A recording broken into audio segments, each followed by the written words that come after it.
was Christmas Eve, and we had a normal day, went to the movies, out to eat, and ended up at church. And out of the blue, Quincy started not feeling well and started having severe back pain.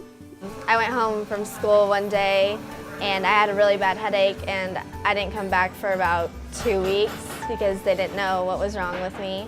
And so we started going to all different doctors and hospitals and stuff like that, just trying to figure out why I was having constant headache and stomach aches. Some of the presents that was already here, we loaded that up and came back to the hospital just thinking, we'll probably just have one night at the hospital and everything was gonna be okay. And so we went to Peyton Manning's Children's Hospital and got a high contrast CAT scan. And that's when we figured out that I had stage 4 Hodgkin's lymphoma. And later on, while he was sleeping that night, the pediatrician that was on call, she actually came to the hospital and called us into another room. And she told us that his blood work, there was something different about his blood work, and he had these things called blast cells.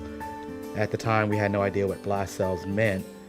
We've since learned that was leukemia cells. So, they said they hated to do this to us on Christmas Eve, but they informed us that there was an ambulance waiting to take him to Raleigh Hospital. My mom was crying and I just was sitting here and I was like wondering what lymphoma was, and my doctor told me that it was cancer. We had to get it together for him and the other kids and know that everything was going to work out, put everything in God's hands. When I was going through it, my sister didn't even believe that I was sick for a while. She was like, oh, you're faking it just because you don't want to go back to school.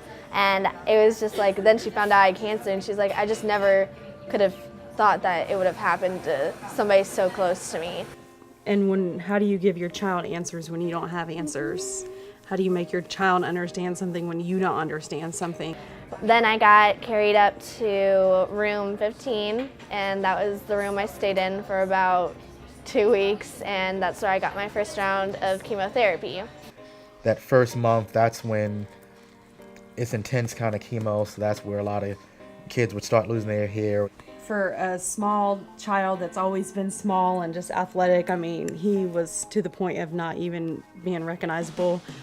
Right before I lost all my hair, I dyed my hair pink, and we cut it into a frohawk, which is just a little type of fro right there. And it was like bright pink, and I think that was just amazing for me. Like it just made me feel like nothing really mattered. This is something where first 5 years of his life, he was normal. And now this is the new norm, but at the same time, it's something that can be beatable with research and, with the right support systems. After I went through so many rounds, I think it was 2 rounds of chemotherapy, they diagnosed me as a rapid responder, which meant I had responded really well to the chemotherapy and that I was already beating the cancer really quickly. I had a best friend about 20 years ago that was diagnosed with leukemia when he was 18, and he actually passed by the time he was 19. So initially my first thought was, it wasn't a good thought. But with treatment and with all the tests and all the research, the doctors reassured me that, 20 years ago things were a whole lot different than the way they were now. I decided to get involved with Leukemia Lymphoma Society because I just think it's like an amazing cause and it raises so much awareness. Like I said, you just don't think any of this could happen to you or a family member or anything.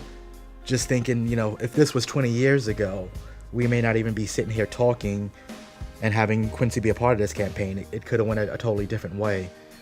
So I feel with research that's helped him get to this point, and hopefully in the future, we can get this success rate more than 90%. We could start going to 95% to 100%, to figure out what causes this and figure out that, it's going to be a cure that we can always have. I just want to say thank you so much for your help and spreading the awareness, and I hope you choose to donate. Thank you so much.